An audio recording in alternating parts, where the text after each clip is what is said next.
Hello, all of you bold, brilliant, beautiful, and highly evolved souls. I am Davina, and today's topic is, should I forgive the narcissist or not? And it's, I guess it's a bit of a, I don't want to say trick question, but um, what I believe is, from reading Pete Walker especially, is that forgiveness is not something to be hurried or forced or pushed at all. I think that's absolutely number one, because if we are thinking, should I forgive the narcissist, then probably we haven't healed enough in order for that kind of compassion or acceptance to happen. So hurrying forgiveness can be, a sign that we are still in denial, and that, that we are, wanting to kind of have some sort of closure and maybe feel that forgiveness will help us with our healing.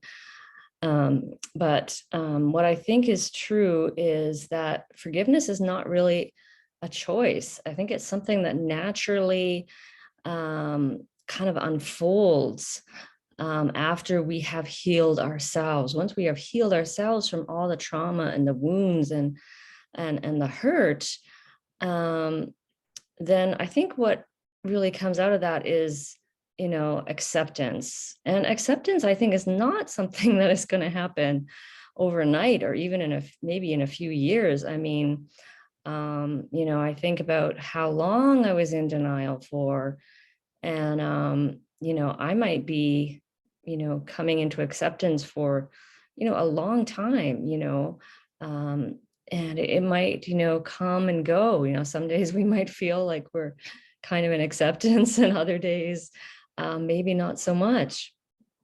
So, what I was reading is that we actually are sort of hardwired, or that we have a really strong instinct to want to stay connected with our parents. So we want to deny and minimize the hurt that they have caused us. So just understand that this is very natural, and, almost like a reflex that we want to keep some sort of connection with our parents, even if they were hurting us. And we might also, downplay or minimize the abuse because it was emotional. And not really. And I think this is one for me too, that's really taken a long time, is just how damaging the narcissistic emotional abuse is. And to really fully acknowledge that, and to understand the impact that it has had, on me and, on you. So,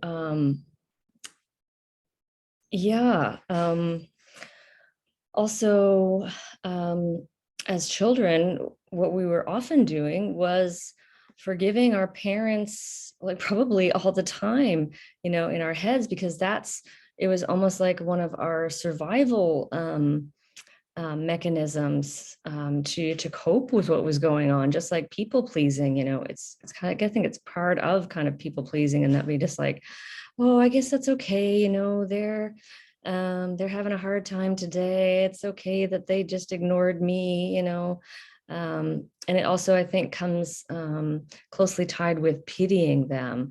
We feel sorry for them, and so we just want to sort of forgive and imagine, like, forget like it didn't really happen, or that and I know that I've done this as well, even in my adult life. I notice really kind of overly giving people the benefit of the doubt, and not allowing them to, not, speaking up a boundary, or just trying to like sweep it under the carpet, and that's how we coped, was, pitying our parents, forgiving them, pleasing them. And so if anything, we've probably being too forgiving of our parents. So I would say, no, you shouldn't forgive your narcissistic parents. I think that is the basic answer. I think forgiveness is a process of coming into an acceptance of what has happened, that something really horrible happened to you, really horrible. And it has had, a tremendous amount of consequences for you, for your life.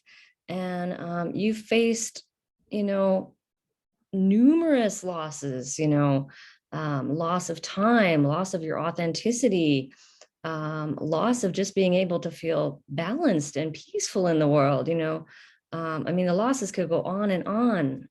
I have actually a video on the losses of narcissistic abuse, if you want to look that up.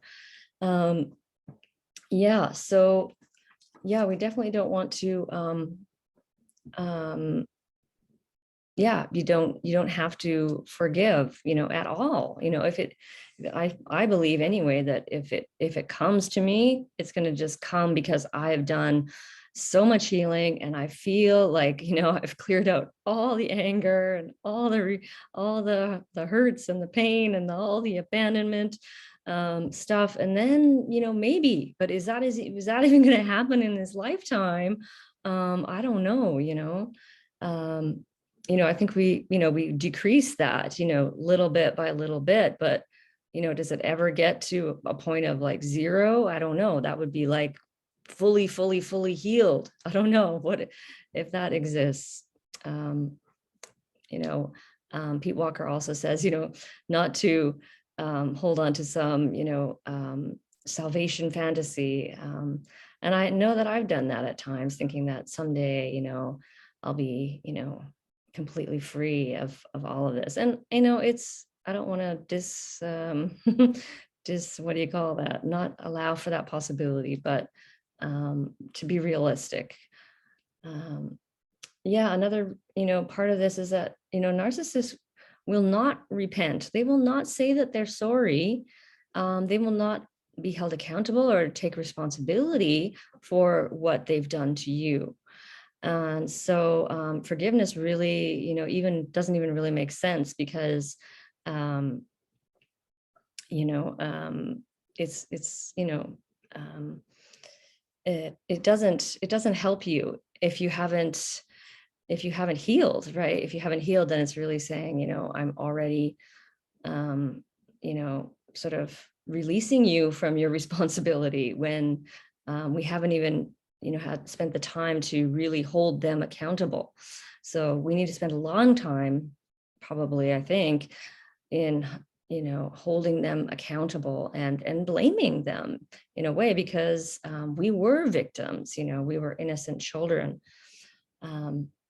So again, like on Pete Walker definitely has a lot on this, and believing that there is, once you blame enough and anger enough out and grieve enough, then, the forgiveness will kind of come. So yeah, forgiving too early will thwart your healing process. It will stop you from going further in your healing and in your evolution. So I would say, it's really not a question to be asking. It's the question should be asking is, am I doing the healing work? How much, what do I need to do next to heal myself, right? And not to be focused on, should I forgive them, but what do I need to do for myself to heal myself? And yeah, I feel like the overall goal is really maybe not even forgiveness, but just acceptance, a feeling.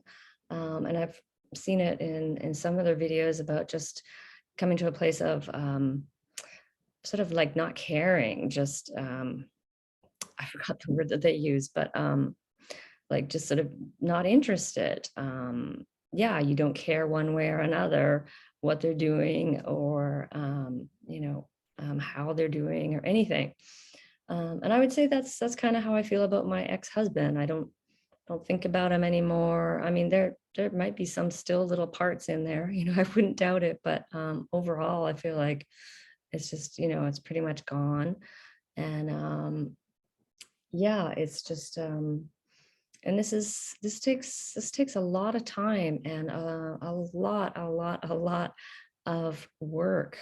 So yeah, and think the last point I want to make is to forgive yourself. I think that is when I say that, it sounds so, it just really rings true for me that, again, instead of focusing on should I forgive them, or but bringing the attention to ourselves and to myself to think, can I forgive myself, like, for not just can I, but it's a process, again, of forgiving myself for staying for so long and for not seeing it. And of course I'm not going to see it, like, to have compassion for that. And like, how would I have known, when I'm like a year old or 2 years old and my parents are mentally ill people. So it's about bringing that compassion and forgiveness to ourselves, and that's always, I believe, the number one thing, because we've spent a lot of time paying attention to what they're doing and not doing, and everything else. So it's really time to turn that love, that compassion, that forgiveness to ourselves, and say, it's okay. It's okay um, that maybe you didn't see it. It's okay that you developed these coping mechanisms. It's okay. Um, I definitely lament the time lost. That's one of the biggest ones, is so much time. And when I come out of flashback, like I think I am now, then I just started getting angry because I thought, oh my God, I could have been living my whole life like this. So life feels so much easier. Just making a smoothie felt so easy. When I'm doing that in a flashback, it's like everything feels so difficult and such a struggle. And yeah, so there's another loss, just the loss of just ease, and life is a little hard, but with complex post-traumatic stress disorder, it is extremely, extremely difficult. um yeah, so that's my thoughts for today. And I really wish you many, many blessings on this journey of healing and awakening. And I am Davina, a trauma and transformational coach at Boldness Blooming. Thank you for watching.